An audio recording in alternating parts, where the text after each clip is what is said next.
Bonjour à tous et bienvenue dans ce journal. Voici tout de suite les titres que nous allons développer dans cette édition. À Cergy, 450 étudiants ont été formés par Google au marketing numérique. Avec ces formations gratuites, le géant du net espère former 10 000 étudiants et personnes en recherche d'emploi cette année. Les explications dans un instant.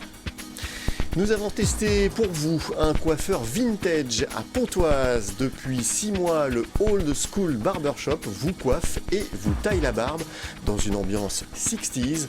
Reportage en fin de journal. On connaissait Google pour son moteur de recherche, mais saviez-vous que le géant américain propose depuis l'année dernière des formations autour du marketing numérique? Elles sont gratuites et ouvertes à tous. Cette semaine, le géant américain a formé 450 étudiants du groupement Université Paris-Seine. Le reportage d'Angélique Poilet.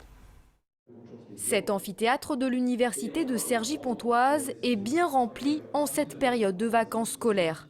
Et pour cause, ils sont 450 étudiants à suivre la formation digitale active proposée gratuitement par Google depuis l'été 2016. Des étudiants qui viennent des 15 établissements du groupement Université Paris-Seine.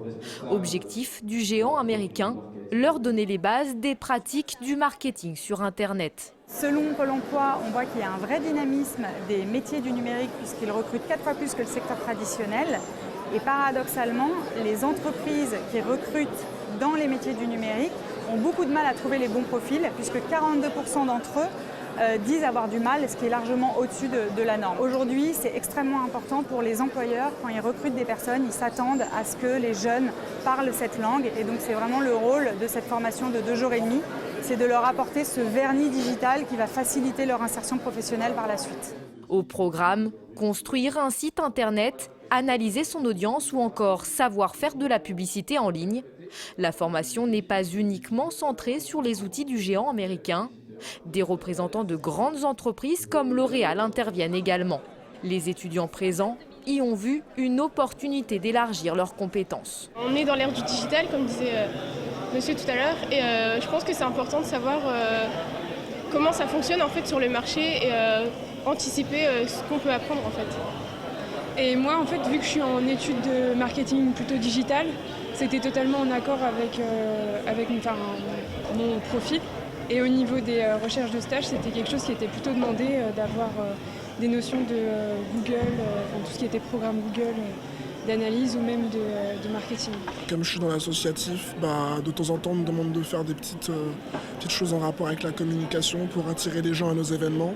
Du coup je me suis dit ça pourrait peut-être m'apprendre des choses. Je ne pensais pas qu'il y avait autant de choses à savoir sur la communication en fait. Je voyais ça de façon un peu plus simpliste. Alors qu'en fait il y a beaucoup plus de travail à faire en amont que ce que je pensais. Cette formation se termine par le passage d'un test avec à la clé l'obtention d'une certification Google reconnue par IAB Europe, organisation regroupant les acteurs de la publicité sur Internet. Le géant du web souhaite déployer cette formation à grande échelle et former sur le terrain en 2017 10 000 étudiants et personnes en recherche d'emploi. La formation est également accessible sur le net. L'année dernière, ce sont 30 000 personnes qui ont suivi les cours en ligne. Le casino Barrière d'Enghien-les-Bains reste le premier casino français. Dans le cadre du classement 2016 des casinos français publié par le ministère de l'Intérieur, l'établissement d'Enghien-les-Bains a conservé sa place de leader. Dans le même temps, le groupe Barrière conserve sa place en haut du podium en plaçant 8 de ses établissements de jeu dans les 15 premières places. En bref, toujours, le premier secrétaire du PS 95, Rachid Temal, a été choisi par Benoît Hamon pour rejoindre son équipe de campagne en vue de la présidentielle. Le Val-d'Oisien prendra en charge le pôle mobilisation, notamment des militants, sympathisants et fédérations du Parti socialiste. Il se chargera entre autres de l'organisation des meetings. Si vous êtes fan des années 60 et de ces coupes de cheveux vintage, rendez-vous au Old School Barbershop de Pontoise. Ouvert depuis 6 mois, Abder vous coiffe et vous taille la barbe dans une ambiance 60s. Visite de ce lieu insolite qui attire autant les nostalgiques des années 60 que les hipsters d'aujourd'hui. Philippe Pémal. Derrière cette porte, c'est un autre univers qui vous attend. un véritable voyage dans le temps. Ici, on coupe les cheveux et on taille les barbes, mais attention, pas n'importe comment. Que du vintage, des coupes de cheveux qui ont connu leur heure de gloire entre les années 20 et les années 50. Abder ne fait que ça. Le propriétaire du lieu, c'est lui, et ne lui demandez pas une coupe classique, il vous enverra voir gentiment la concurrence. Son truc à lui, c'est le slick back, le Vanguard ou encore le Regular Contour, que des coupes rétro. Chaque coupe de cheveux des années 20 aux années 50 ont une histoire. Celles qui venaient des soldats américains, des étudiants, beaucoup viennent des États-Unis et de l'Allemagne aussi. Pour moi, c'est une des époques où les hommes savaient s'habiller de façon très classe, savaient se coiffer, voilà, alors c'est très gominé, faut aimer. On a de la chance où actuellement cette tendance vintage, rétro revient, mais voilà, aujourd'hui je ne me vois pas coiffé, et c'est cette époque qui me plaît. Coiffeur de formation depuis des années, Abder se passionne pour ses coupes rétro. Il s'initie aussi à la taille de barbe et décide d'ouvrir un salon pour partager ses passions. Finalement, il trouve son bonheur à Pontoise, dans cette petite ruelle. Quand je me réveille le matin, je me dis pas je vais au boulot, je vais exercer une passion et voilà, j'y vais pas à reculons. Et voilà. J'ai réussi, mais c'est ça, c'est que j'ai cette chance aussi de pouvoir vivre de ma passion. En quelques mois, Abder se fait une clientèle exclusivement masculine. Ils viennent pour les coupes, la barbe ou les deux. Hipster, nostalgique des temps anciens, jeune en quête de coupe unique, Abder accueille toutes sortes de clients venus d'horizons divers. Leur point commun, ils viennent s'offrir un moment rien que pour eux. Quand tu rentres ici, tu sens que c'est l'ambiance que tu recherches. Donc après, t'as la musique, t'as le bonhomme, t'as les produits, t'as les gars qui viennent ici. On a le même état d'esprit, on va dire, plus ou moins. Les gars, ils sont là, ils sont pas forcément, on parle pas politique. On préfère déconner, on préfère écouter de la musique. Aujourd'hui, j'ai des clients qui veulent prendre soin d'eux et prendre le temps pour eux. Sur leur journée de boulot, ils se proposent, ils prennent 1 heure pour eux et ils viennent prendre le temps. Voilà, et souvent, ils me disent, c'est mon moment de détente. Le Old School Barbershop ne désemplit pas. Pour vous offrir une de leurs coupes de cheveux, il vous en coûtera dans les 25 € et une vingtaine pour qu'ils s'occupent de votre barbe. Magnifique. Merci. Voilà, ce journal est terminé. Je vous en rappelle le principal titre.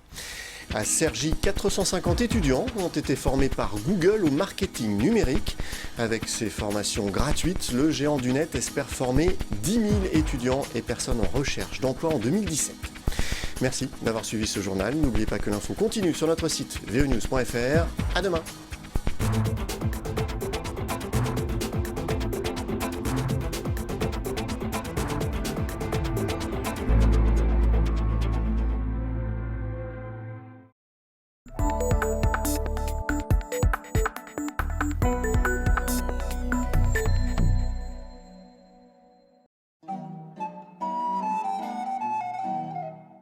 Situé sur une butte surplombant la plaine de France, le château d'Écouen est considéré comme l'un des joyaux de l'architecture de la Renaissance. Et pour le visiter, pas besoin d'aller sur les bords de la Loire, car il se trouve à une vingtaine de kilomètres au nord de Paris. Construit entre 1538 et 1555, il sera la propriété de l'un des personnages les plus puissants et les plus riches du XVIe siècle, Anne de Montmorency. Connétable de France, chef des armées de François Ier puis de Henri II, Anne de Montmorency va posséder jusqu'à 130 châteaux et 600 domaines. Inspiré par les palais italiens, il va mettre son immense fortune au service de son château. Le château d'Écouen, à l'origine, était un tout petit peu différent, puisque vous devez penser qu'au sol, il y avait une cour pavée de marbre noir et blanc. Les fenêtres n'étaient pas les vitres que vous voyez aujourd'hui, mais c'était des vitraux. Et vous aviez de ce côté-ci, qui correspond à l'aile est, un étage supplémentaire qui sera détruit au XVIIIe siècle. Abandonné par la famille des Condé qui ne s'en occupe guère, le château devient en 1805, sur ordre de Napoléon, une maison d'éducation pour les filles de la Légion d'honneur qui l'occuperont jusqu'en 1962. Il est alors cédé au ministère de la Culture qui le transforme en musée de la Renaissance. Après de gros travaux, le musée ouvre en 1977. Il contient de nombreux joyaux de cette période, comme cette nef dite de Charles Quint. Il n'en existe que 3 exemplaires, dont une exposée au British Museum. Cet objet est en fait un objet qui a été fait pour être offert en cadeau diplomatique. Le but, c'était de montrer à quel point les orfèvres européens étaient capables de faire des choses extraordinaires. Celle-ci a été fabriquée en Allemagne.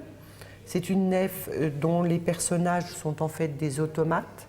Elle donne l'heure, elle fait de la musique, elle avance et elle tire au canon.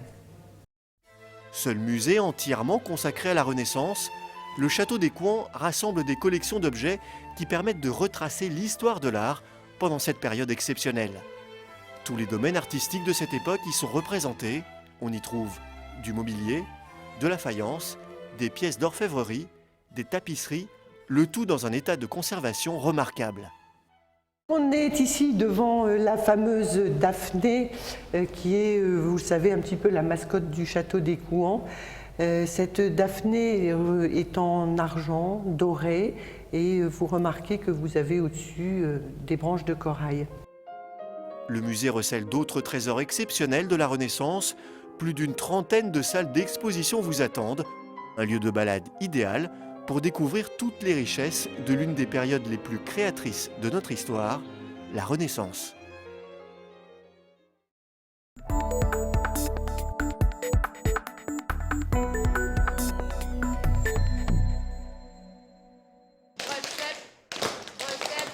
Broche-step, clap, slide, les termes techniques s'enchaînent. Faire des claquettes, cela ne s'improvise pas. Élodie Eck en a fait son métier, elle donne des cours de claquettes. Danseuse de formation, elle marie depuis des années les deux disciplines. Sa technique en claquettes et en danse vont l'amener à travailler sur le film qui va rafler plus d'une centaine de récompenses, The Artist. Pendant 6 mois, elle va former Bérénice Bejo et Jean Dujardin. Ça s'est fait par un coup de fil de Bérénice qui avait besoin de prendre des cours de danse. Elle me dit voilà, je me sens un peu raide au niveau du corps et j'aurais besoin d'apprendre à danser. Je sens que j'ai besoin de me sentir mieux dans mon corps. Du coup, elle m'a appelée, je lui ai donné des cours de danse. Donc je les ai coachés en danse et puis au fur et à mesure du temps, je suis arrivée dans l'équipe du film et dans l'équipe créative pour être chorégraphe danse dans le film. Ils ne savaient pas du tout faire de claquettes, ils ne savaient pas du tout danser. Donc oui, c'était un travail intensif, mais quand on voit le résultat, c'était pas inutile du tout. Son art des claquettes, Élodie l'enseigne à Paris au Centre international des arts de la scène. Ses élèves se forment au chant, à la comédie et à la danse, des domaines qu'Élodie connaît bien. Je viens de la comédie musicale. J'ai commencé la danse à l'âge de 3 ans, le chant à l'âge de 18 ans. Je suis rentrée en formation professionnelle de comédie musicale à 18 ans pour ensuite aller vers le cabaret. Assez naturellement, je travaillais au Paradis Latin en tant que chanteuse. Et finalement, danse, chant, théâtre se sont mêlés assez facilement et assez aisément tout au long de ma carrière. Chanteuse, danseuse et fan de comédie musicale, Élodie décide de mélanger le tout et crée son propre spectacle, Jazz on Broadway. Elle y reprend des morceaux de comédie musicale des années 30 aux années 80 en version jazz.